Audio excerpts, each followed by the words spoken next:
ആരോഗ്യത്തോടെ ഇരിക്കാം. മികച്ച പരിചരണം ഞങ്ങളുടെ ഉറപ്പ്. Shoranur medical trust, Shoranur. വിവാദങ്ങൾക്കൊടുവിൽ ഒറ്റപ്പാലം താലൂക്ക് ആശുപത്രിയിലെ സൂപ്രണ്ടിന് സ്ഥലം മാറ്റം. താലൂക്ക് ആശുപത്രിയിലെ പ്രശ്നങ്ങൾ ചൂണ്ടിക്കാട്ടി നഗരസഭാ കൗൺസിൽ ആരോഗ്യവകുപ്പിനെ സമീപിച്ചതിന് പിന്നാലെയാണ് ഇത്.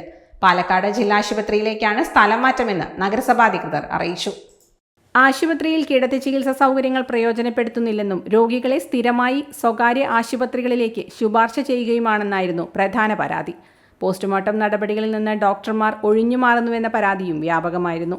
ആശുപത്രിയിലെ ഡാറ്റ എൻട്രി ജീവനക്കാരെ നഗരസഭയുടെ അനുമതിയില്ലാതെ പിരിച്ചുവിട്ടതോടെ CPM-ഉം താലൂക്ക് ആശുപത്രി മേധാവിക്കെതിരെ തിരിഞ്ഞു. പാർട്ടിയും DYFIയും ആശുപത്രിയിലേക്ക് മാർച്ച് നടത്തുന്ന സാഹചര്യമുണ്ടായി. താലൂക്ക് വികസന സമിതി യോഗങ്ങളിലും നഗരസഭാ കൗൺസിൽ യോഗത്തിലും ആശുപത്രിക്കെതിരെ ആരോപണങ്ങൾ നിറഞ്ഞു. ഇതിനിടെയാണ് കൗൺസിൽ യോഗം സൂപ്രണ്ടിനെ മാറ്റണമെന്ന് ആരോഗ്യവകുപ്പിനോട് ശുപാർശ ചെയ്തത്. പുതിയ സൂപ്രണ്ട് എത്തും വരെ നിലവിലുള്ള ഒരു ഡോക്ടർക്ക് താൽക്കാലിക ചുമതല നൽകുമെന്ന് ഒറ്റപ്പാലം നഗരസഭാ ചെയർപേഴ്സൺ K. ജാനകി ദേവി അറിയിച്ചു.